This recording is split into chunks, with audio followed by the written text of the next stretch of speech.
Welcome back to Marvel Maniac and MCU After Show. I'm your host, Eric Cicada, and today's episode is a question that Marvel fans have been asking ever since the rubble settled at the end of Doctor Strange in the Multiverse of Madness. The return of Scarlet Witch. Is Wanda Maximoff gone forever?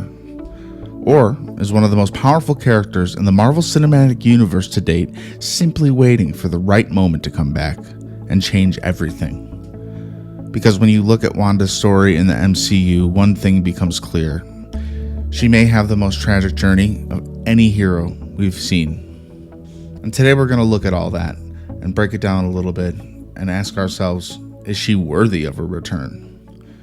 Wanda Maximoff enters the MCU in Avengers Age of Ultron with her brother Pietro, Quicksilver known in the comics.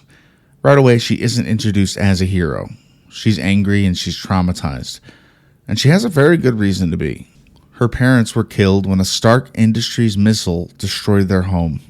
She and her brother Pietro spent 2 days staring at an unexploded missile, waiting for it to go off. It was beeping, and they waited and they watched. And probably one of the most terrifying moments in her life.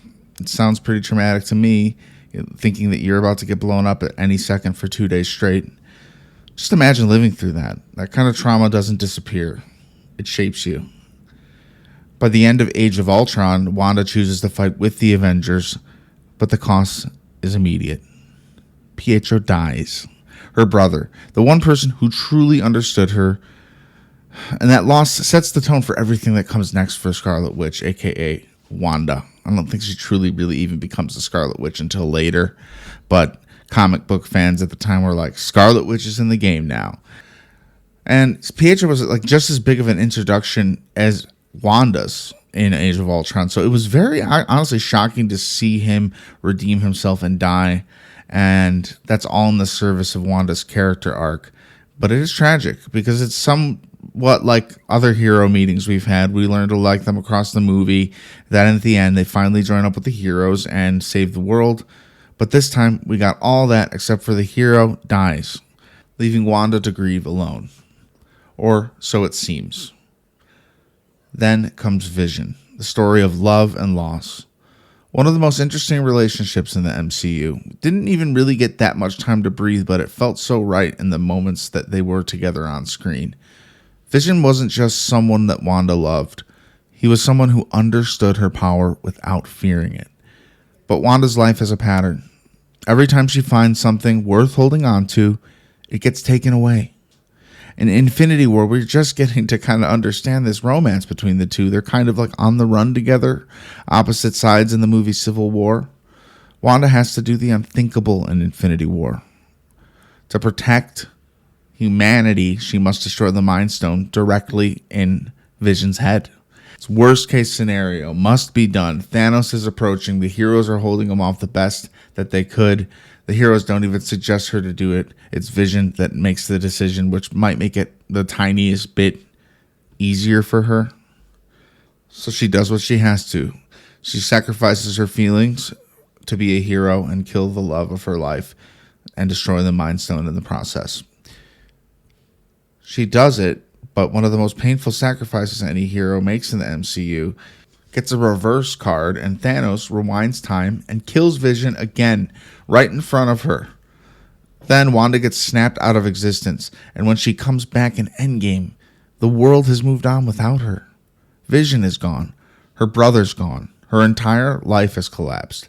And she has that great moment of release against Thanos, so satisfying for the audience to see him get kind of ragdolled around by Wanda, the strongest of the bunch, but the least utilized.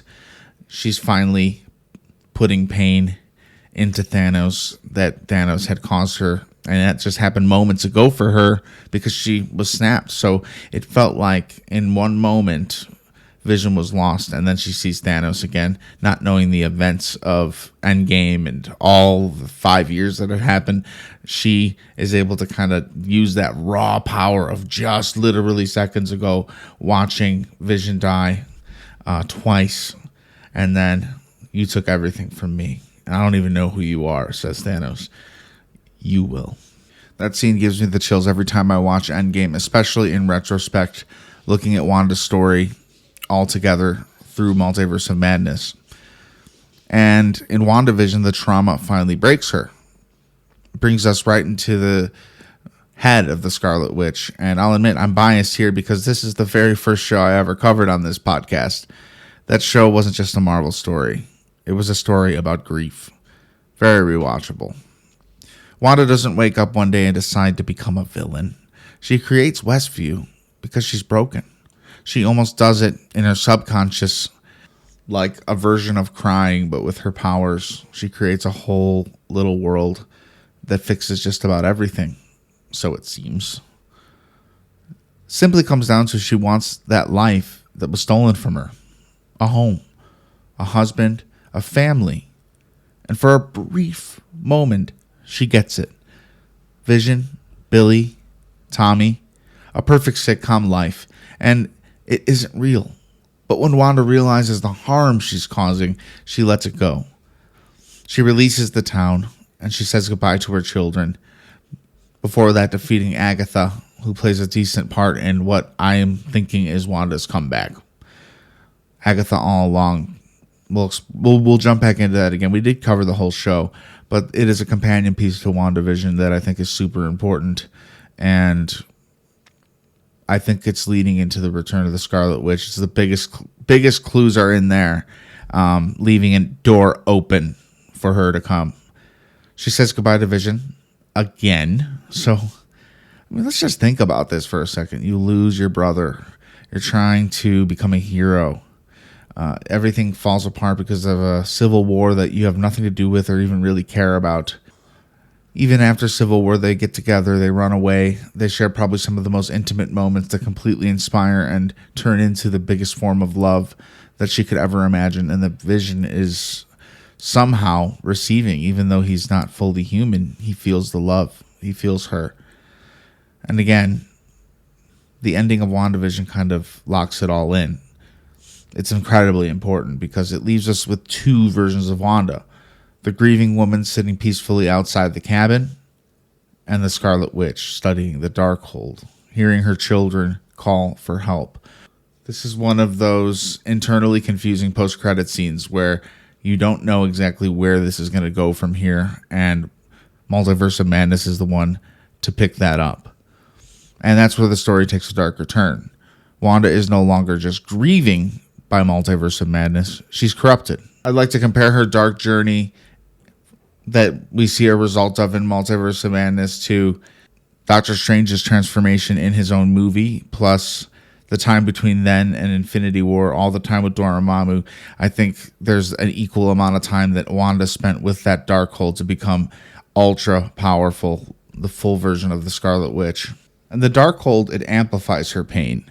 It twists her intentions. Similar to being under a bit of a spell, but by your own choice. It gives and it takes, and it twists her intentions. Yes, she wants to save her children, but the path she takes to get there becomes monstrous. She attacks Kamar-Taj, the stronghold of Earth's sorcerers. She dreamwalks across the multiverse to get this America Chavez, who we've still yet to learn a bit about. I wonder if she'll come back into play, honestly. She wants to take America Chavez because she can kind of traverse the multiverse in a way that Wanda doesn't have to dreamwalk and take pieces out of her own soul, pretty much, to dreamwalk in her own body in another universe. And when she arrives on Earth 838, she faces the Illuminati.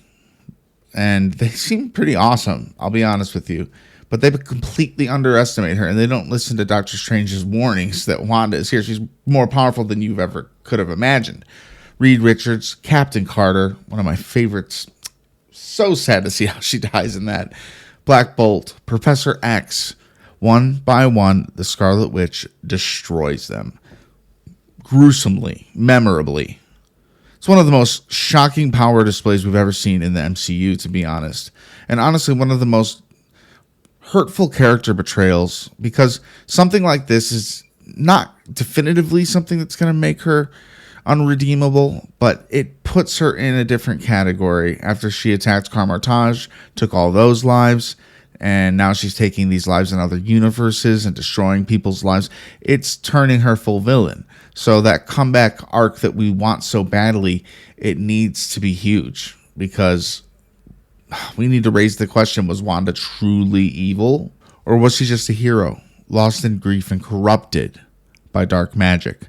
The Darkhold kind of can be the thing you point at and blame instead of fully Wanda. She was supercharged by this Book of the Dead and damned, and she became almost everything the book could offer her. Because when Wanda finally sees what she becomes at the end of Multiverse of Madness, when she sees the terror in her children's eyes, when she sees herself, she stops. A definitive decision, and she destroys the Darkhold across every universe, and then the mountain collapses and she, in quotes, dies. We didn't see that death. We saw a spark of red. She could have been going to another multiverse. She could have been taken by someone like Doctor Doom. Who knows? Who knows what really happened to her? I don't think she died. I think a piece of her still lives, if anything.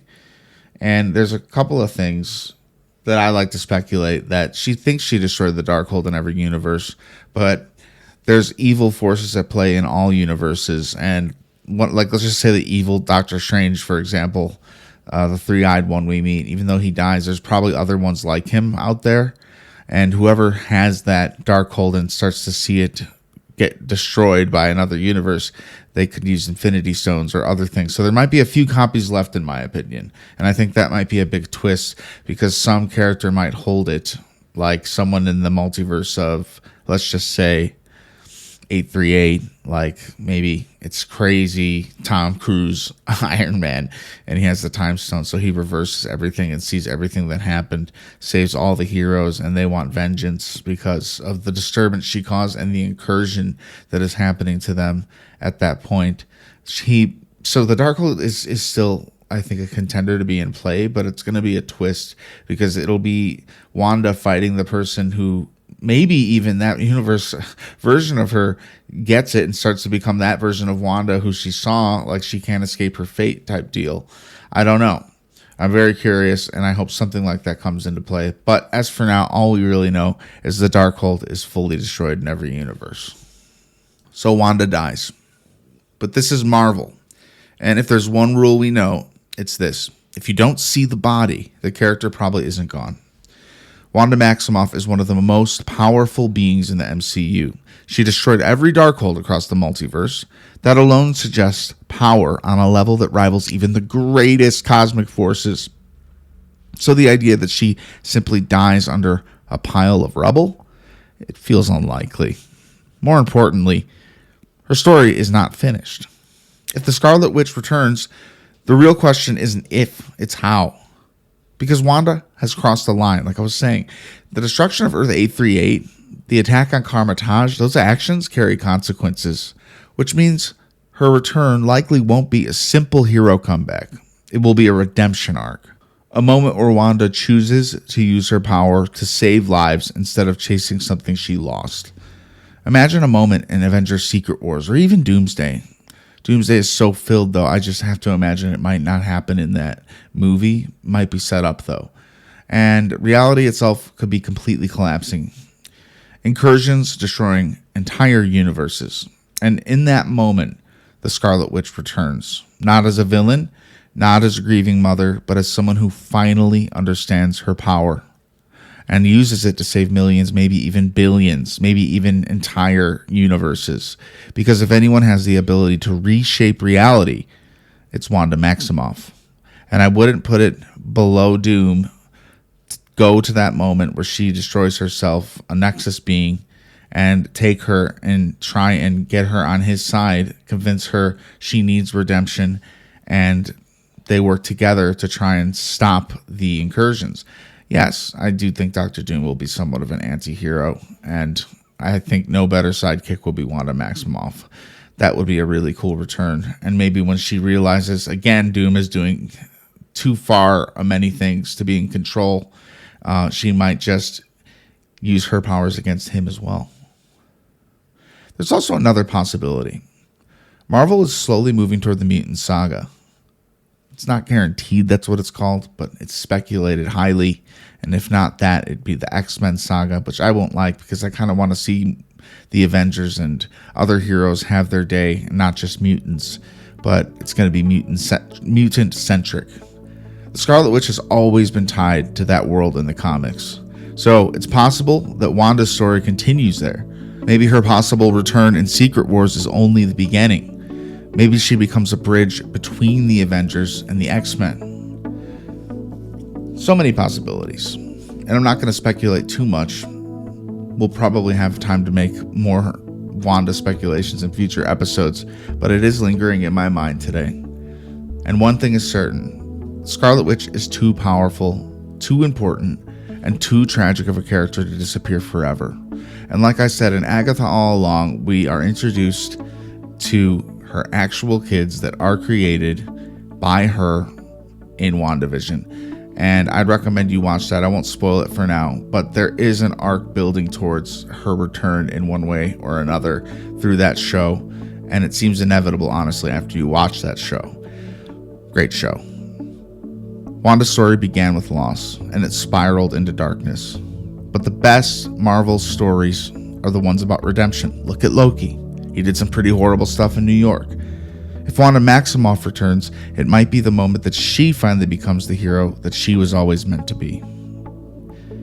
I want to thank you for listening, and this is a fun episode to talk about. Do you have any ideas or speculation on anything? I want to know your thoughts. Comment if you're on YouTube, or email marvelmaniacpod@gmail.com. I'd love to hear your take. Rate us on whatever platform you're listening to. Leave a typed review. We'll read it on the show, and it'll honestly always go a long way, and it means the world to me. Join our community Discord. Our server link is in the notes of this episode. And until next time, keep loving the stories that bring us together. Avengers, disassemble.